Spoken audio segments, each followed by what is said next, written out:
আপনি আমাকে ফিরে যেতে বলেছিলেন, কিন্তু এই গ্রীষ্মের কাঠফাটা রোদ্দুর, বিষণ্ণ বিকেল, বৃষ্টিহীন শুষ্ক ফেটে যাওয়া চৌচির মাঠ, কষ্টের তীব্রতা, রাতের ভয়ানক অন্ধকার, এত সব হাহাকারের মাঝে আমি শুধু আপনার অস্তিত্বই অনুভব করে গেছি। তবে ফিরে যাই কিভাবে বলুন? আমি বরং থেকেই যাই। আমার ঝলসে যাওয়া সুকোমল দেহ কষ্টের তীব্রতায় আটকে যাওয়ার পর অন্য কেউ ভালোবাসা দেবে বলে হাতছানি দিয়ে ডেকেছিল, কিন্তু আমি অন্য কারোর বদলে আপনাকেই ভেবেছিলাম। বটের ছায়ায় বিশ্রাম নিতে গিয়ে বরফ শীতল ঠান্ডায় আমি অন্য কাউকে ভাবতে গিয়েও আপনাকেই ভেবেছিলাম।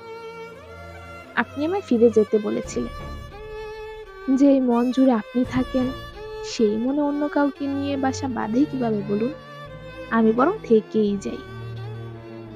আপনি বলেছিলেন, থেকে গেলে আমার গায়ে কলঙ্ক লাগবে, এ পাড়া ও পাড়ার লোকে মন্দ বলবে, কষ্টের তীব্রতায় আমি গুমড়ে মরব।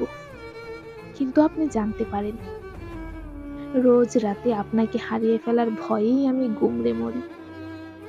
এই ভয় নিয়ে ফিরে যাই কিভাবে বলুন? আমি বরং থেকেই যাই।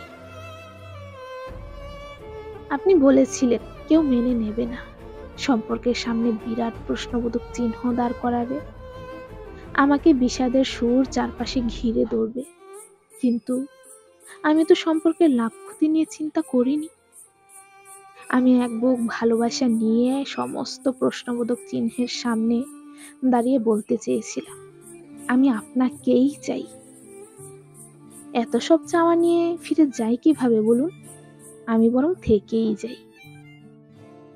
আপনি বলেছিলেন আমি নিতে পারবো না এই কষ্টের ভার, ফুলে ফুলে মসৃণ হওয়া ভালোবাসার পথে আমাকে যেতে বলেছিলেন, কিন্তু আমি যে আপনার সাথে কাটার বিছানায়ও সুখ খুঁজেছিলাম।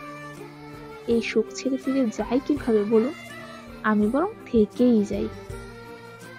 আমি আপনি দুজনেই ভালো থাকবো।